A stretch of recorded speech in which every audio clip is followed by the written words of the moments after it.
ఈనాడు ఇచ్చాపురం పట్టణంలో స్థానిక శాసనసభ్యులు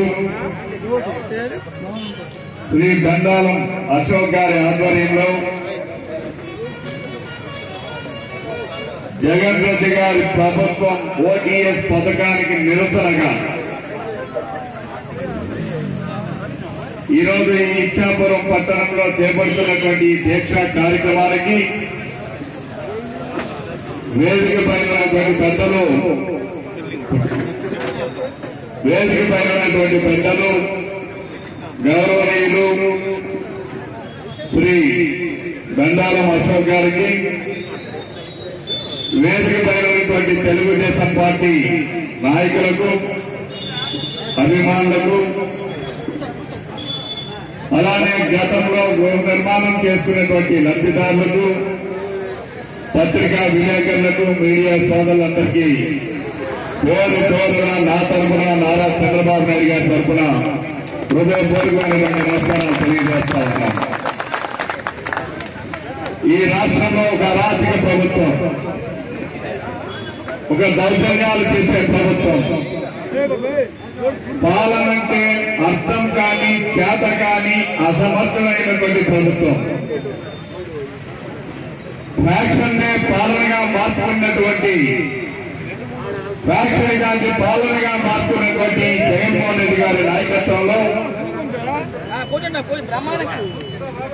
జగన్ రెడ్డి గారు జరగల భారీ నారీ ఆంధ్రప్రదేశ్ రాష్ట్రంలో ఉన్నటువంటి సామాన్యుల ప్రజల రక్తాన్ని పీల్చుతున్నటువంటి రక్త పిపాసిగా మారినటువంటి జగన్మోహన్ రెడ్డి గారి కార్యక్రమాన్ని ఈరోజు తీవ్రంగా, అందులో భాగమే ఈ ఓటీఎస్ పథకం.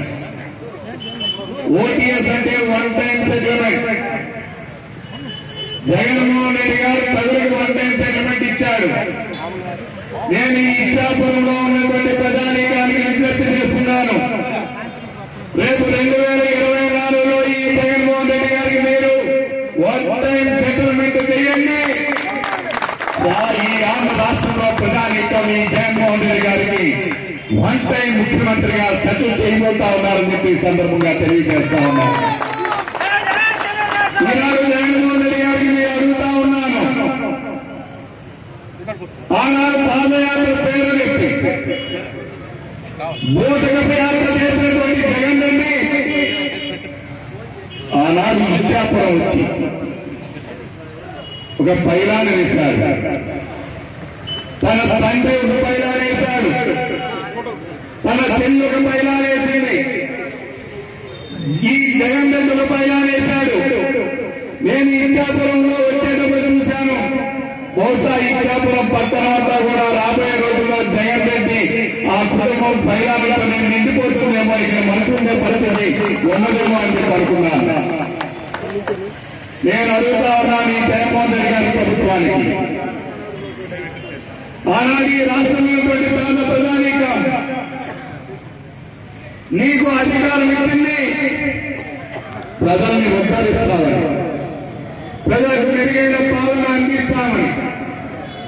అప్పటికి చంద్రబాబు నాయుడు గారు ప్రవేశపెట్టినటువంటి ఎన్నో సంక్షేమ కార్యక్రమాల్ని కొనసాగిస్తూనే అదనంగా ఇంకా ఈ ప్రజలకి ఏదో చేస్తామని,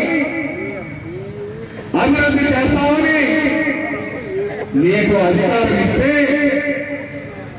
ఈనాడు ఈ రాష్ట్రంలో ఉన్నటువంటి పేద ప్రజలకి నీ అసమర్థ పాలనతో, నీ అవినీతి పాలనతో, నీ చేతగాని పాలనతో, నీ ఫ్యాక్షన్ పాలనతో ఈరోజు ఈ రాష్ట్రం నుంచే ప్రజలు కూడా తరలిపోయే విధంగా ఈనాడు నీ ప్రవర్తన, నీ పాలన ఉందని ఈ సందర్భంగా తెలియజేస్తా ఉన్నాను. రాష్ట్రానికి పెట్టుబడులు తీసుకురావడం చేత కాదు.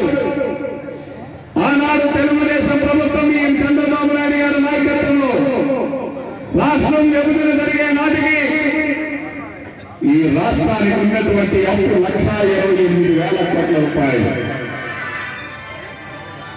ఈ ఆంధ్రప్రదేశ్ రాష్ట్రాన్ని విభజించి కొత్తగా ఏర్పాటు చేసినటువంటి ఈ రాష్ట్రానికి రెవెన్యూ లోటు 16,000 కోట్ల రూపాయలు. రాజధాని లేదు, హైదరాబాద్ లో సెక్రటేరియట్ ఉన్నటువంటి ప్రదేశం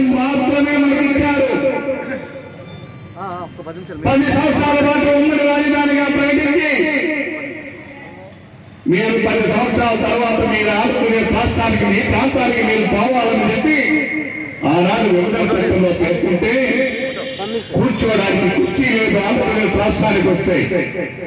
పాలన హైదరాబాద్ లో, ప్రాంతం ఆంధ్రప్రదేశ్ రాష్ట్రంలో.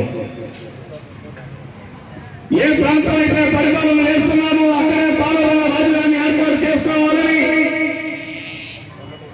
ఆనాడు చంద్రబాబు నాయుడు గారు ఈ రాష్ట్రంలో ఉన్నటువంటి ఇచ్చాపురం నుంచి అమరావతి వెళ్ళిన 500 కిలోమీటర్లు, హిందూపురం నుంచి అమరావతి వచ్చిన 500 కిలోమీటర్లు, అంటే కర్ణాటక నుంచి ఇటు ఒరిస్సా దగ్గర నుంచి ఏ హద్దు నుంచి బయలుదేరినా, తమిళనాడు హద్దు నుంచి బయలుదేరినా ఈ రాష్ట్రానికి నలుగుతున్నటువంటి ప్రాంతం అమరావతి ప్రాంతం అని చెప్పి ఈ సందర్భంగా తెలియజేస్తా ఉన్నాను.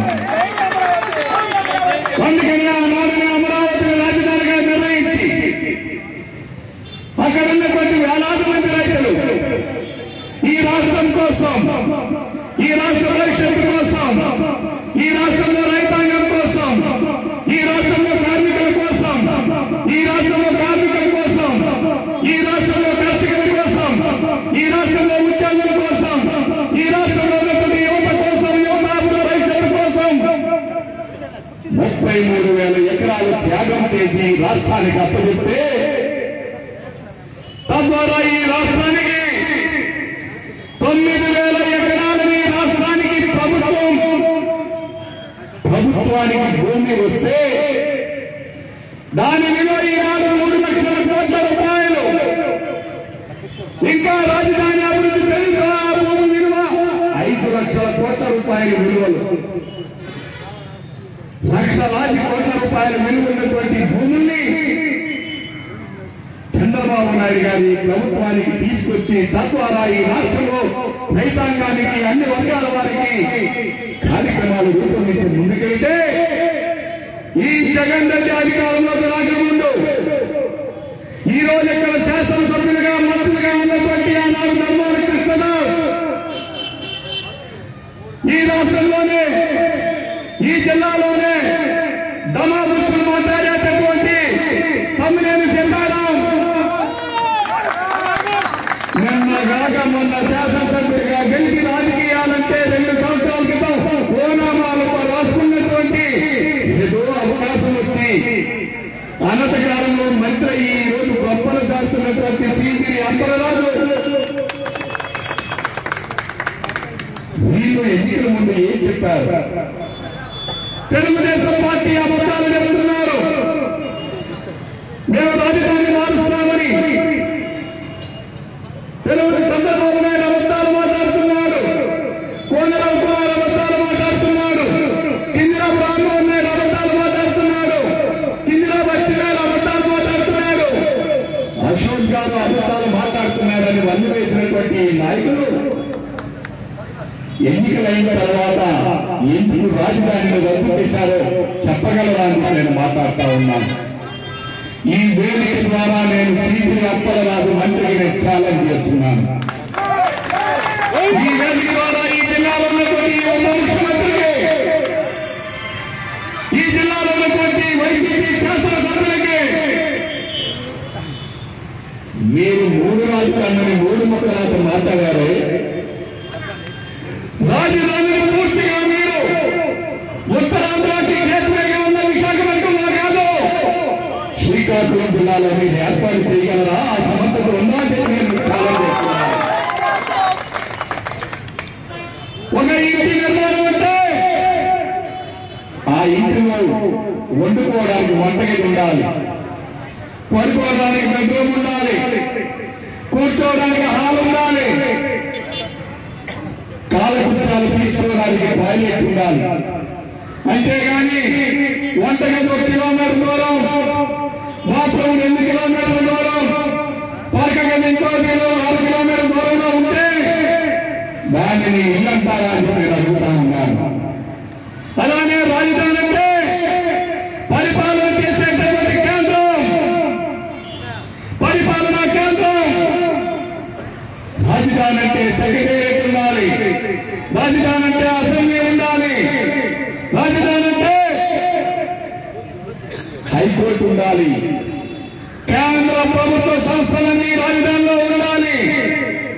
రాష్ట్ర సంస్థలన్నీ రాజధానిలో ఉండాలి, దానిని రాజధాని అంటారు. ఆనాడు గడిచిన 5 సంవత్సరాల కాలంలో 1,28,000 కోట్ల రూపాయలు ఆంధ్రప్రదేశ్ రాష్ట్రానికి అప్పుతో ఇస్తే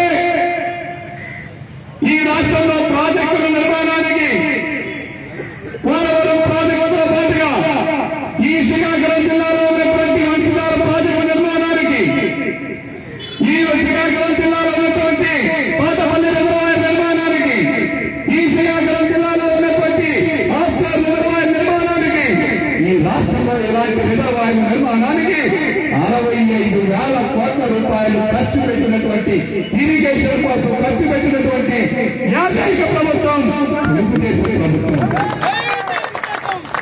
రాజధాని నిర్మాణం కోసం 10,000 కోట్ల రూపాయలు ఖర్చు పెట్టాం.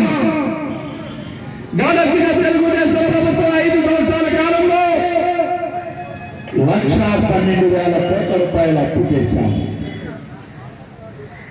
ప్రభుత్వాలు నడవాలంటే అప్పు చేయాలి, కానీ ఆదాయం కూడా పెంచాలి. ఈ జగన్రెడ్డికి ఆదాయం పెంచే చేత కాదు, ఫ్యాక్టరీజం చేసి లాక్కోవడం దోపిడీ తప్ప. సమర్థత లేదు, సామర్థ్యం లేదు, తనకున్న అలంకారం అవినీతి తప్ప ఈ జగన్ రెడ్డికి సామర్థ్యం సమర్థత లేనటువంటి ఒక అసమర్థ అవినీతి నాయకుడు ఈ జగన్మోహన్ రెడ్డి అని చెప్పి సందర్భంగా తెలియజేస్తా ఉన్నారు.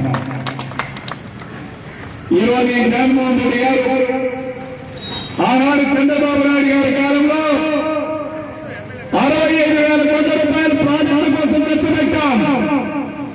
గ్రామీణ రహదారుల నిర్మాణాల కోసం 20,000 కోట్ల రూపాయలు ఖర్చు పెట్టాం. రాజధాని నిర్మాణం కోసం 10,000 కోట్ల రూపాయలు ఖర్చు పెట్టాం. వీటన్నిటికీ కలిపి 1,18,000 కోట్ల రూపాయలు అప్పు చేశాం. కానీ జగన్మోహన్ రెడ్డి అధికారంలోకి వచ్చి 2.5 సంవత్సరాలైంది. 2.5 సంవత్సరాల కాలంలో ఈ జగన్మోహన్ రెడ్డి గారు ముఖ్యమంత్రి అయిన తర్వాత ఈ రాష్ట్రంలో చేసినటువంటి అప్పు 2,34,000 కోట్ల రూపాయలని చెప్పి సందర్భంగా తెలియజేస్తా ఉన్నాను. ఈ భారతదేశానికి 1947లో స్వాతంత్రం వచ్చిన తర్వాత ఆంధ్రప్రదేశ్ రాష్ట్రం 1956లో ఏర్పాటైన తర్వాత ఆంధ్రప్రదేశ్ రాష్ట్రం 1956 నుంచి 2019 మార్చి 31 వరకు ఈ రాష్ట్రంలో చేసినటువంటి అప్పులు 3,08,000 కోట్ల రూపాయలు.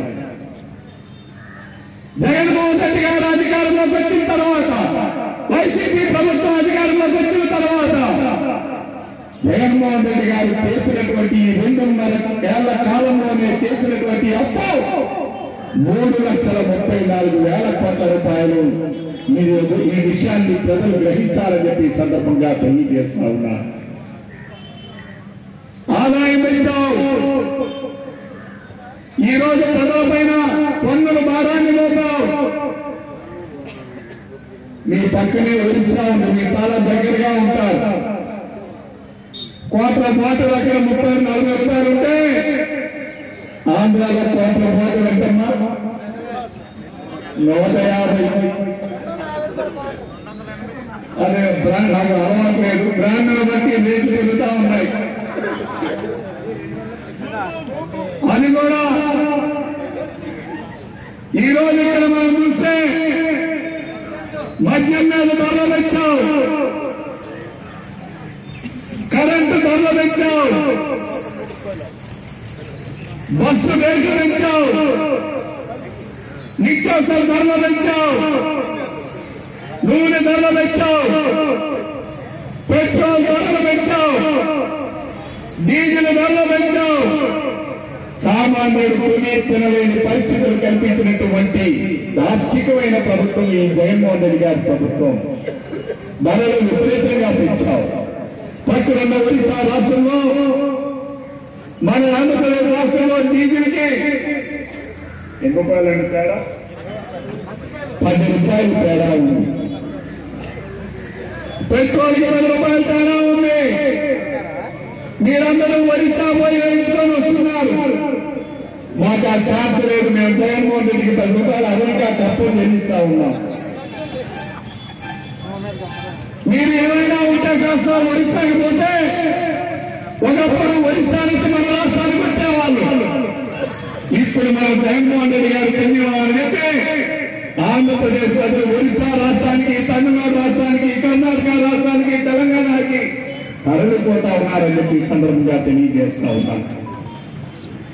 ఈ ఆంధ్రప్రదేశ్ రాష్ట్రంలో చంద్రబాబు నాయుడు గారు ముఖ్యమంత్రిగా ఉన్నప్పుడు 16 లక్షల కోట్ల రూపాయలు పెట్టుబడులు తీసుకొచ్చి 5,25,000 మందికి ఆనాడు ప్రైవేట్ యాజమాన్యాల్లో ఉద్యోగాలు ఇప్పించాము.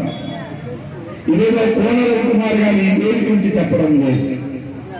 సాక్షాత్తు శాసనసభలో ఆనాడు ప్రతిపక్ష నాయకులు నేత ముఖ్యమంత్రి జగన్మోహన్ రెడ్డి గారు, ఆర్థిక శాఖ మంత్రిగా ఉన్నటువంటి పుట్టిన రాజేంద్రనాథ్ రెడ్డి గారు, పరిశ్రమ శాఖ మంత్రిగా ఉన్నటువంటి గౌతమ్ రెడ్డి గారు, వారే సాక్షాత్తు శాసనసభలో గడిచిన 5 సంవత్సరాల కాలంలో 5,25,000 ఉద్యోగాలు, 16 లక్షల కోట్ల రూపాయలు ఈ రాష్ట్రానికి పెట్టుబడి తీసుకొచ్చి ఉద్యోగాలు కల్పన చేశామని ఈరోజు సాక్షాత్తు మీరే శాసనసభలో చెప్పారే.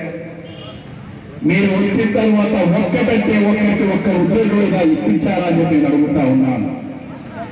ఆనాడు ప్రభుత్వ శాఖలలో కాంట్రాక్ట్ ఉద్యోగాలు, అవుట్సోర్సింగ్ ఉద్యోగాలు ప్రభుత్వ శాఖల్లో కలిపి 3 లక్షల ఉద్యోగాలు ఇచ్చినటువంటి ఘనత తెలుగుదేశం ప్రభుత్వానిదైతే ఈ జగన్మోహన్ రెడ్డి గారు వచ్చిన తర్వాత ఒక్క ఉద్యోగమైనా ఇచ్చారని చెప్పి అడుగుతా ఉన్నాను. ఈ జగన్మోహన్ రెడ్డి గారు ముఖ్యమంత్రి అయిన తర్వాత అవుట్సోర్సింగ్ కాంట్రాక్ట్ ఉద్యోగస్తులు 1,00,000 మందిని నడి రోడ్డు మీదకి విసిరికొట్టారు. ఈరోజు ఈ పాలనంతా చూస్తే సోదరుడు చెప్పినట్టుగా సైకో గుర్తొస్తా ఉన్నాడు. అందుకనే ఈ జగన్మోహన్ రెడ్డి గారు, వైఎస్ జగన్మోహన్ రెడ్డి గారు సైకో జగన్మోహన్ రెడ్డి ప్రజల్ని, బాధితుల్ని, మనగారిని వర్గాల్ని, బలహీన వర్గాన్ని ప్రేమిస్తున్నటువంటి ముఖ్యమంత్రి సైకో ముఖ్యమంత్రి అని చెప్పి ఈ సందర్భంగా తెలియజేస్తా ఉన్నారు. ఆనాడు ఉద్యోగాలు కల్పన చేశాం, పెట్టుబడులు తీసుకొచ్చాం, రాష్ట్రానికి అప్పులు పరిమితిలో చేశాం. ఈ రోజు పార్లమెంట్ లో ఒక సభ్యుడు అడిగిన ప్రశ్నకు కేంద్ర ప్రభుత్వం నిన్న పార్లమెంట్ లో కేంద్ర ప్రభుత్వం చట్టం ఏదైతే ఎఫ్ఆర్పిఎం చట్టం ఉందో ఆ చట్టానికి వ్యతిరేకంగా, ఆ చట్టానికి విరుద్ధంగా ఆ చట్టాన్ని అతిక్రమించి ఆంధ్రప్రదేశ్ ప్రభుత్వం 17,000 కోట్ల రూపాయలు అదనంగా అప్పు చేసింది ఈ సంవత్సరంలో అని చెప్పి ఈరోజు కేంద్ర ప్రభుత్వం పార్లమెంట్ లో చెప్పిందంటే ఈ ఆంధ్రప్రదేశ్ రాష్ట్రం ఆర్థిక ఎమర్జెన్సీని పెట్టాలి. జగన్మోహన్ రెడ్డి గారి ప్రభుత్వాన్ని తీసుకొచ్చేయాలి. ఎఫ్ఆర్పిఎం చట్టాన్ని అధిగమించినటువంటి ఈ ప్రభుత్వం ఒక్క నిమిషం కూడా ముఖ్యమంత్రిగా కొనసాగేటటువంటి అర్హత ఈ జగన్మోహన్ రెడ్డి గారికి లేదని చెప్పి ఈ సందర్భంగా తెలియజేస్తా ఉన్నా. చట్టాన్ని అమలు చేయాల్సినటువంటి ప్రభుత్వం, రోజులు పాటించాల్సినటువంటి ప్రభుత్వం, నియమాలు పాటించాల్సినటువంటి ప్రభుత్వం, ప్రభుత్వమే చట్ట ఉల్లంఘన చేస్తా ఉంటే, ప్రభుత్వమే రాజ్యాంగ ఉల్లంఘన చేస్తా ఉంటే, ప్రభుత్వమే నిబంధనలకు విరుద్ధంగా ప్రవర్తిస్తూ ఉంటే ఆ ప్రభుత్వం ఈ ప్రజాస్వామ్యంలో ఒక్క నిమిషం కూడా మనగలగడానికి వీళ్ళు ఏదో చెప్పే సందర్భంగా తెలియజేస్తున్నాను. ఈ రాష్ట్రానికి అప్పులు పాలై ఈ భారతదేశంలో 29 రాష్ట్రాలుంటే వారెవరో మాకు మంత్రి గారు సెలవిస్తా ఉన్నారు. ఆ మంత్రి గారికి నాలెడ్జ్ తక్కువ, పేలాపన ఎక్కువ. మహారాష్ట్రకి 6 లక్షల కోట్ల అప్పులు ఉన్నాయి. మహారాష్ట్ర ఏకటి మన పేకటి ముడివేసి మాట్లాడుతూ ఉన్నారు. మహారాష్ట్రలో ఎన్ని పరిశ్రమలు ఉన్నాయి? మహారాష్ట్రకు వచ్చే ఆదాయం ఎంత? మహారాష్ట్ర రాష్ట్రానికి సంవత్సర ఆదాయం 5 లక్షల కోట్లు. ఆంధ్రప్రదేశ్ రాష్ట్ర ఆదాయం 1,40,000 కోట్లు. మహారాష్ట్ర చేసే అప్పు సంవత్సరానికి 30,000 కోట్లు. ఆంధ్రప్రదేశ్ ప్రభుత్వం సంవత్సరానికి చేసే అప్పు 1,00,000 కోట్లు. ఆదాయానికి మించి అప్పులు చేసి మన మంత్రులు నడి రోజులు పడుతుందా పడదా? నడి రోజులు పడుతుందా పడదా? అలాగే మన కుటుంబం ఎలాగైతే ఆదాయానికి మించి అప్పులు చేస్తే నది రోడ్డును పడతామా? ఈ రోజు మన రాష్ట్రం కూడా నది రోడ్డున ఉన్నామని చెప్పి ఈ సందర్భంగా తెలియజేస్తున్నాను. ఈ రోజు జగన్మోహన్ రెడ్డి గారికి అప్పు పుట్టే పరిస్థితి లేదు. నిన్న ఒక బ్యాంకు మేనేజర్ నాకు కలిశాడు. ఆ బ్యాంకు మేనేజర్ కలిసి అయ్యా నేను వ్యాపారం చేసుకుంటున్నాను, నాకు కాస్త ఓడి ఉండని అడిగితే, సారీ ఆంధ్రప్రదేశ్ రాష్ట్రంలో వ్యాపారం చేసేవాడికి ఎవరికి మేము లోన్లు ఇవ్వం. ఏరా బాబు అంటే, ప్రభుత్వం మీకు డబ్బులు ఇవ్వదు, మీకు ప్రభుత్వం నుంచి రావాల్సిన డబ్బులు రాకపోతే మీ అప్పులు మా అప్పులు మీరు కట్టలేరు, మా అప్పులు మీరు కట్టలేరు కాబట్టి మీకు లోన్లు ఇవ్వదు. అంటే ఈ రోజు ఈ రాష్ట్రంలో పెట్టుబడి పెట్టేవాడు లేడు, పెట్టుబడి పరిశ్రమ పెట్టేవాడు లేడు, పెట్టుబడి పెట్టి కాంట్రాక్టులు చేసేవాడు లేడు, పెట్టుబడి పెట్టి సినిమా రంగాన్ని ఆదుకునేవాడు లేడు. ఈ రోజు ఎంత గుర్తుందంటే, ఎవరో సరదాకో భార్య బిడ్డలతోనో సరదాకో సినిమా పోయి చూసి వచ్చే వారికి ఆ సంతోషం కూడా లేకుండా సినిమా హాల్స్ వాళ్ళందరూ వాళ్ళే మూసుకునే పరిస్థితికి కల్పించినటువంటి ఘనమైన ప్రభుత్వం ఏదైనా ఈ భారతదేశంలో ఉందంటే అదొక జగన్మోహన్ రెడ్డి గారి ప్రభుత్వం. ప్రజల కోరుకున్నది పెట్రోల్ డీజిల్ ధర తగ్గించమని, ప్రజల కోరుకున్న నిత్యావసర ధరలు తగ్గించమని, ప్రజలు కోరుకున్నది కరెంటు బిల్లులు తగ్గించమని, ప్రజలు కోరుకున్నది ఆర్టీసీ ఛార్జీలు తగ్గించమని, సినిమా హాల్ రేట్లు తగ్గించమని ఎవరైనా అడిగారా? 10 రూపాయలు టికెట్ అంట, 10 రూపాయలకి ఈ రోజు బోటు మీద ఉండే 10 రూపాయలు తిరిగి రావడం అంటే ఖర్చు. ఈ రోజు అటువంటి పైన వస్తున్నటువంటి పరిస్థితి ఏ రంగాన్ని జగన్మోహన్ రెడ్డి గారు బతికినివ్వలేదు. మనందరూ మనంగా బతుకుతామన్నా బతికినిచ్చే పరిస్థితి లేదు. ఇటువంటి ప్రభుత్వాన్ని బ్రిటిష్ ప్రభుత్వం ఆ రోజు ఎలా అయితే మనల్ని బానిసలుగా చేసి మన బ్రతుకుని బతికివ్వకుండా చేసి మన వనరులను దోచుకున్నారో, ఈ రోజు ఈ జగన్మోహన్ రెడ్డి గారి ప్రభుత్వం ఈ రాష్ట్రంలో బట్టి మన వనరులను దోచుకొని మన బ్రతుకుని మనం బతికివ్వకుండా మనల్ని బానిసలుగా తయారు చేసినటువంటి ఈ ప్రభుత్వానికి ఏమైనా తేడా ఉందా అని నేను అడుగుతా ఉన్నాను. ఆనాడు బ్రిటిష్ ప్రభుత్వానికి ఈనాడు జగన్ ప్రభుత్వానికి తేడా ఉందా అని నేను అడుగుతా ఉన్నాను. విజ్ఞులైన ప్రజలు గ్రహించాలి, చదువుకున్న మేధావులు ఆలోచన చేయాలి, యువతలు మీ భవిష్యత్తు కోసం రోడ్లకి పోరాడాలి. ఈ రోజు జగన్మోహన్ రెడ్డి గారికి భారతదేశంలో అప్పు పుట్టే పరిస్థితి లేదు, బ్యాంకులు అప్పు ఇచ్చే పరిస్థితి లేదు, కేంద్రానికి అప్పు వచ్చే పరిస్థితి లేదు. మరి వాళ్ళ అవినీతికి ఏ రకంగా బండుకోవాలంటే ఇక అందరూ అయిపోయారు. మిగిలిన ఒక ప్రజలే ఉన్నారు, సామాన్యులే ఉన్నారు, బీసీలు ఉన్నారు, దళితులు ఉన్నారు, గిరిజనులు ఉన్నారు. వాళ్ళ వెన్నుముక్కలు నిలబెట్టి ఓటీఎస్ అనే ఒక బ్లాక్ మెయిల్ పథకాన్ని పెట్టి ఆ పథకం ద్వారా ఈ రాష్ట్రానికి 4,000 కోట్ల రూపాయలు సంపాదిద్దామని చెప్పి ప్రవేశపెట్టినటువంటి పథకం ఈ వన్ టైం సెటిల్మెంట్ పథకం. దాని పేరు జగనన్న సంపూర్ణ గృహ హక్కు పథకం. నేను అడుగుతా ఉన్నాను, జగన్ రెడ్డి గారు నీ నాయన కట్టించాడా? నీ సంతాసులు నేరుగా ఇచ్చావా? నువ్వు దోచుకున్నటువంటి నీ 1,00,000 కోట్ల రూపాయలు ఏమైనా ఇచ్చావా? ప్రతి నెల నువ్వు దోచుకుంటున్నటువంటి నీ 10,000 కోట్ల ఏమైనా ఇచ్చావా? నీ 9 రంగుల కార్యాలయాలు ప్రభుత్వ కార్యాలయాలకు వేయడానికి తీయడానికి ఖర్చు పెట్టినంత లేదు. ఈ రోజు ఈ ఓటీఎస్ పథకం ద్వారా ప్రభుత్వానికి వచ్చేటటువంటి ఆదాయం, ప్రభుత్వ కార్యాలయాలకు రంగులు వేయడానికి 2,000 కోట్ల రూపాయలు, ఆ రంగులు కొనవడానికి 2,000 కోట్ల రూపాయలు, కలిసి 4,000 కోట్లు. 70 రూపాయలతో ఇంటి ముందు తెలుగుదేశం ప్రభుత్వం ఉన్నప్పుడు పేదవారికి ఏ రేషన్ బియ్యాన్ని అయితే అందించామో, ఈ రోజు అదే రేషన్ బియ్యం అందించడానికి 700 రూపాయలు ఖర్చు చేస్తున్నావే. వాలంటీర్కి 5,000 చేస్తాం, ఆ వ్యాన్ వారికి 10,000 రూపాయలు చేస్తాం, వ్యాన్కి ఇన్స్టాల్మెంట్ 8,000 చేస్తాం.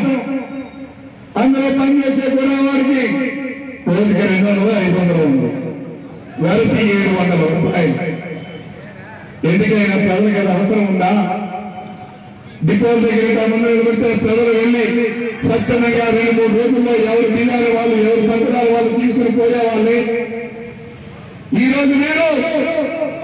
దానికోసం 700 రూపాయలు ఖర్చు పెట్టున్నారు.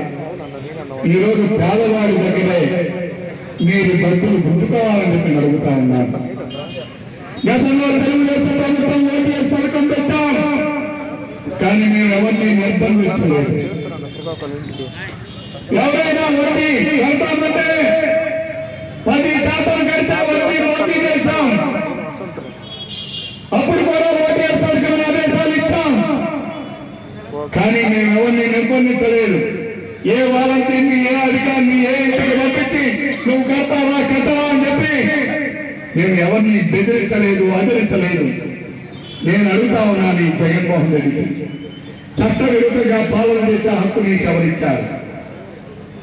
ఈ రోజు చాలా మంది ఈ రాష్ట్రంలో 1983లో ఎన్టీ రామారావు గారు ముఖ్యమంత్రి అయినప్పుడు ప్రతి గ్రామంలో కాలనీలు నిర్మించాం. ఆ రోజు 5 సెంట్లు పట్టా ఇచ్చాం. తర్వాత కాలంలో 3 సెంట్లు పట్టా ఇచ్చాం. మొట్టమొదటిగా 7,000 రూపాయలతో ప్రారంభించినటువంటి స్కీము రాజశేఖర రెడ్డి ముఖ్యమంత్రిగా దిగిపోయే నాటికి 45,000 రూపాయలు. 7,000 రూపాయలతో ప్రారంభిస్తే ఆనాడు 4,000 రూపాయలు సబ్సిడీ, 3,000 రూపాయలు కార్పొరేషన్ ద్వారా లోన్ ఇప్పించాం. రాజశేఖర రెడ్డి ముఖ్యమంత్రిగా ఉన్నప్పుడు 45,000 రూపాయలు అయితే 22,000 రూపాయలు సబ్సిడీ అయితే 23,000 రూపాయలు కార్పొరేషన్ ద్వారా లోన్ ఇచ్చారు.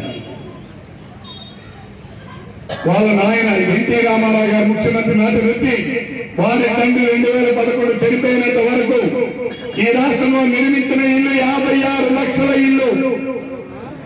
అది ప్రభుత్వం దగ్గర అప్పు తీసుకుని కట్టినటువంటి ఇల్లు. 5వ ఇల్లుకి 6,000 కట్టాం. బ్రాండ్ ఇల్లు కట్టించాం. వాళ్ళకి తెలుగుదేశం ప్రభుత్వ కాలంలోనే ఈ రాష్ట్రంలో మేము 60 లక్షల ఇల్లు కట్టించినటువంటి ఘనత అది తెలుగుదేశం పార్టీ. నిన్న చంద్రబాబు నాయుడు గారు 2016-2019 వరకు కట్టించినటువంటి ఇల్లు ఈ రాష్ట్రంలో 10 లక్షల ఇల్లు నిర్మించాం. టిక్కో ద్వారా 5 లక్షల ఇల్లు ప్రారంభించాం. 1,40,000 ఇల్లు పూర్తి చేశాం. 1,80,000 ఇల్లు వివిధ దశల్లో ఉన్నాయి. అలాగే ఎవరి ఇంటి స్థలంలో ఈ మున్సిపాలిటీలో కూడా ఇచ్చాపురంలో 7 స్థలంలో వాళ్ళు కట్టుకుంటే 2,5 లక్షల రూపాయలు ఉచితంగా ఇచ్చాము.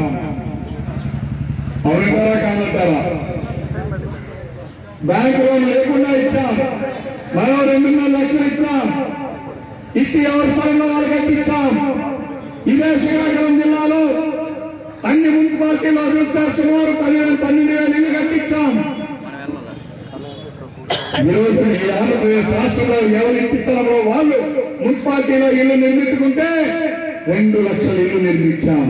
టిక్కో ద్వారా 3,40,000 ఇల్లు, ఎన్టీఆర్ గృహ నిర్మాణం ద్వారా 6 లక్షల ఇల్లు, వెరసి 12 లక్షల ఇల్లు 5 సంవత్సరాల కాలంలో పూర్తి చేశాం.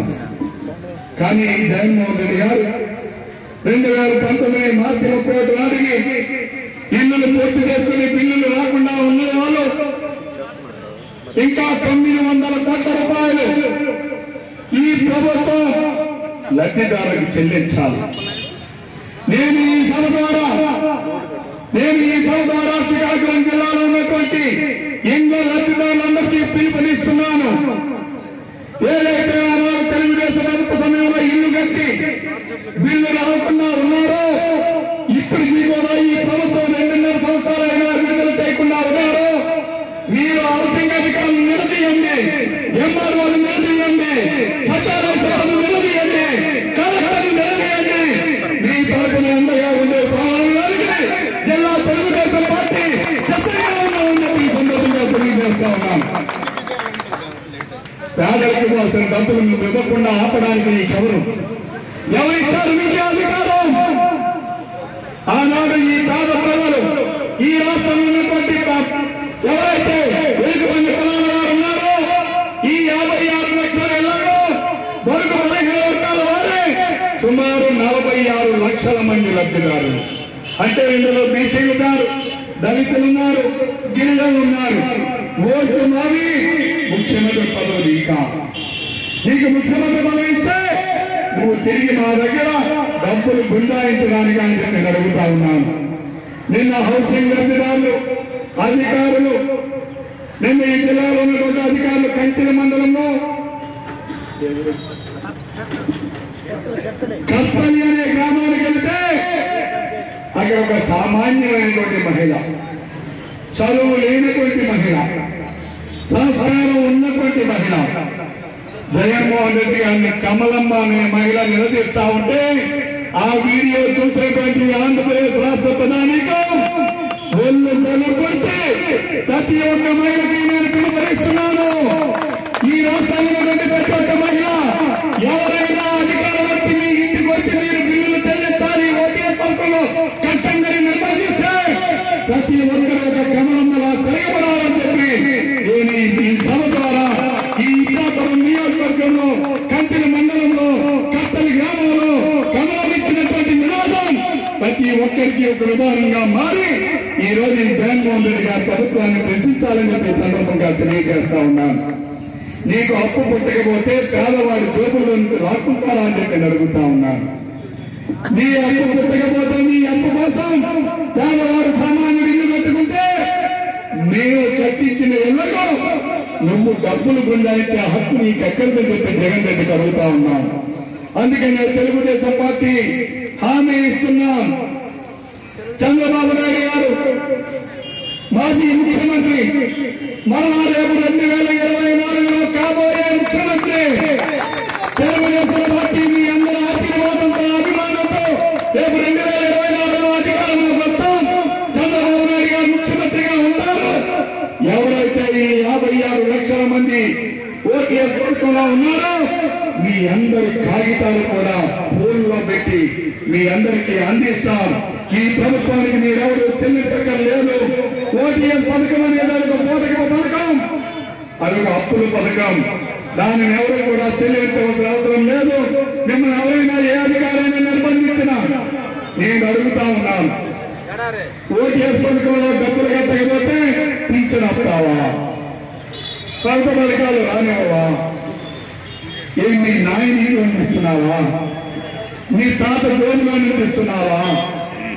లేకపోతే నువ్వు సంపాదించిన అవినీతి డబ్బులు ఇస్తున్నావా? జగన్ రెడ్డి నీ అంత సొమ్మా, నీ ఆలు సొమ్మా, లేకపోతే నీ నాన్న సొమ్మా, నీ తాత సొమ్మా? ఈ రోజు నీ ప్రజా సొమ్ము, ప్రజా కష్టంతో కట్టుకుంటున్నటువంటి ఇల్లు. చాలా మంది ప్రభుత్వం ఇచ్చినటువంటి పట్టా స్థలంలో కట్టారు. మరికొంతమంది ఎవరి స్థలంలో వాళ్ళ ఇల్లు కట్టుకున్నారు. మరికొంతమంది గ్రామ గంటాల్లో కట్టుకున్నారు. వారి సొంత స్థలానికి నువ్వు రిజిస్ట్రేషన్ చేస్తావా? ఎవరిచ్చారు నీకు అధికారం? ఏ చట్టం చెప్తా ఉంది? నేను డిమాండ్ చేస్తా ఉన్నాను ఈ జిల్లా కలెక్టర్కి, మీరు ఓటీఎస్ పథకంలో వారికి మీరు నోటీసులు ఇవ్వండి. ఏ చట్టం ద్వారా, ఏ రూల్ ద్వారా, ఏ నిబంధన ద్వారా మీరు చెల్లించబెట్టున్నారో మీరు ఎందుకు నోటీసులు ఇవ్వడం లేదని చెప్పి నేను అడుగుతా ఉన్నా. ఈ ప్రభుత్వానికి తప్పుంటే, ఈ ప్రభుత్వానికి చిత్తశుద్ధుంటే మీరు నోటీసులు ఇవ్వండి. ఏ చట్టం ద్వారా కట్టాలో చెప్పండి. ఏ చట్టం ద్వారా మీరు ఇచ్చేది చేసే హక్కు మీకున్నా చెప్పండి. ఆయన ఎవరో చెప్పాడు, వీడియోలో చూశాను. ఒక సామాన్యుడు, ఏమయ్యా నేను ఒక ఆవిడని పెళ్లి చేసుకున్నాను, మా పెద్దలందరూ కలిపి నాకు ఒక ఆవిడని తీసుకొచ్చి నా భార్యను చేశారు, పెళ్లి చేసుకున్నాను.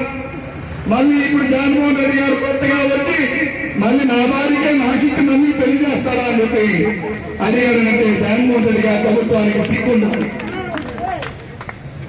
నీవు కట్టుకున్న ఇల్లు, నీ కష్టాలతో కట్టుకున్న ఇల్లు, ప్రభుత్వం 10,000 ఇస్తే 1,00,000 రూపాయలు నీ కష్టమైన డబ్బుల్ని నీ కష్టాధికాన్ని పెట్టి కట్టుకున్న ఇల్లు, నువ్వు కట్టుకున్న ఇల్లు, నువ్వు నివాసిస్తున్న ఇల్లు, నీ ఇంటికి నువ్వు మళ్ళీ జగన్మోహన్ రెడ్డి రిజిస్ట్రేషన్ చేస్తావా?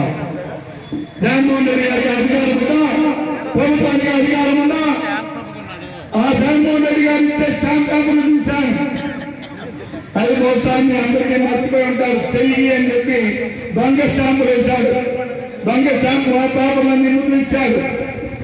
చట్టం ప్రకారం స్టాంప్ పేపర్ల మీద రంగులు వేరే రకమైన రంగులున్నా, ఎవరు ఫోటోలున్నా ఆ స్టాంప్ పేపర్ చెల్లదు. మనమే పొరపాటున ఏ కుటుంబం స్టాంప్ పేపర్ కడితే స్టాంప్ స్టాంపాలు రాసేవారు చెప్తారు చల్లదు. అటువంటిది ఆ స్టాంపాలు నీ పులుగు రంగులు వేసుకొని నీ ముఖాలను నాన్న పెట్టుకొని నువ్వు ఇచ్చే అది ఆ స్టాంపాలు చెల్లుతుందా అని చెప్పి అడుగుతా ఉన్నా.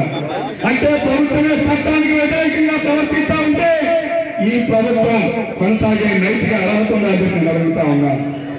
ఈ వేదిక వల్ల మేము పిలుపునిస్తా ఉన్నాం. ఈ శ్రీకాకుళం జిల్లాలో ఉన్నటువంటి ఏ ఒక్క లబ్ధిదారులు ఓటీఎస్ పథకంలో మీరు ఎవరు కూడా డబ్బులు చెల్లించిన అవసరం లేదు అని చెప్పి సందర్భంగా తెలియజేస్తా ఉన్నారు. ఒక వ్యక్తి ప్రభుత్వ స్థలంలో గాని, ఒక వ్యక్తి తమ సొంత స్థలంలో గాని, ఒక వ్యక్తి గ్రామ గంటల్లో గాని 12 సంవత్సరాల నివాసం ఉంటే అది ఆటోమేటిక్ గా తమ సొంత స్థలము అవుతుందని చెప్పి మనకు ఒక చట్టం ఉంది. అంటే మన స్థలానికి నీ స్థలానికి జగన్మోహన్ రెడ్డి రిజిస్ట్రేషన్ చేస్తారా? నేను అందుకే ఈ వేదిక ద్వారా ప్రజలందరికీ చైతన్యం కలిగించడానికి, మీలో అవగాహన కల్పించడానికి, ఈ జగన్మోహన్ రెడ్డి గారు చేస్తున్న అరాచకాలను కొన్ని దృష్టికి తీసుకురావడానికి ఈ రోజు ఈ జగన్మోహన్ రెడ్డి గారు చేస్తున్నటువంటి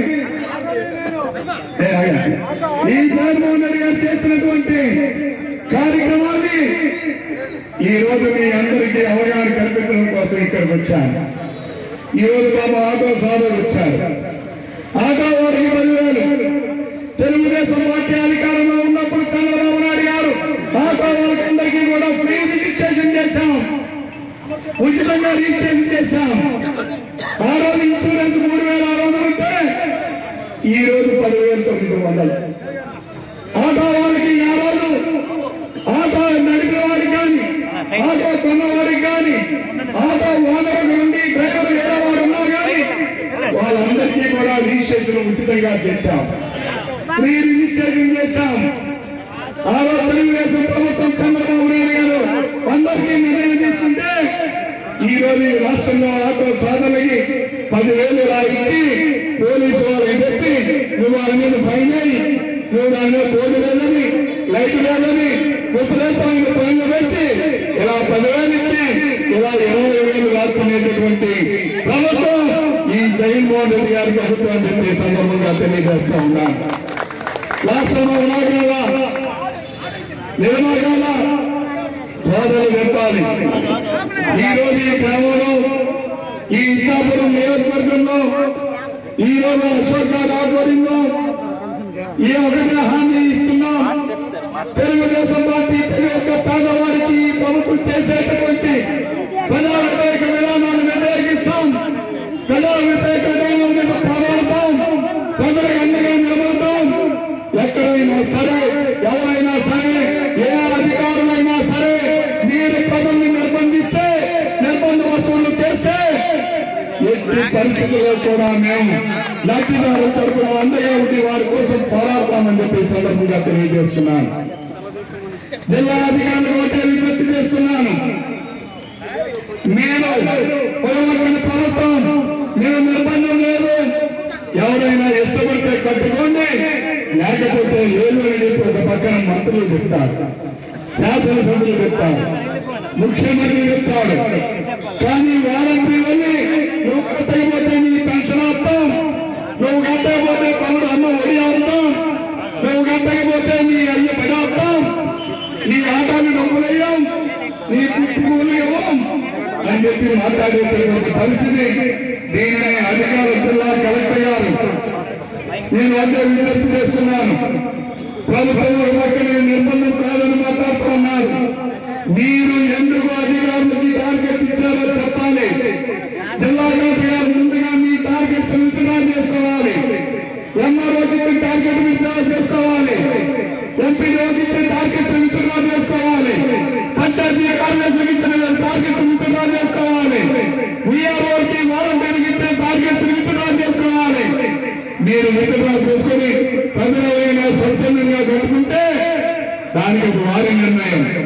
అంతేగాని నిర్బంధ వసూలు చేస్తే తెలుగుదేశం పార్టీ వారు అందరికీ కూడా అండగా ఉండి పోరాడతామని చెప్పి ఈ సందర్భంగా తెలియజేస్తుంటే ఈ రోజు ఈ కార్యక్రమాన్ని మరి ముందుకు నడిపించినటువంటి మన శాసనసభ్యులు మన అశోక్ గారు ఆధ్వర్యంలో ఈరోజు తెలుగుదేశం పార్టీ నాయకులందరూ కూడా ఈ వేదిక మీద ఉండి ఈరోజు ఈ కార్యక్రమాన్ని ప్రజల్లోకి తీసుకున్నారనే కాదు మీరు మీ గ్రామాలలో లక్ష్మీ చెప్పండి రేపు మళ్ళా తెలుగుదేశం ప్రభుత్వ అధికారంలోకి వస్తాం నారా చంద్రబాబు నాయుడు గారు ముఖ్యమంత్రి అవుతారు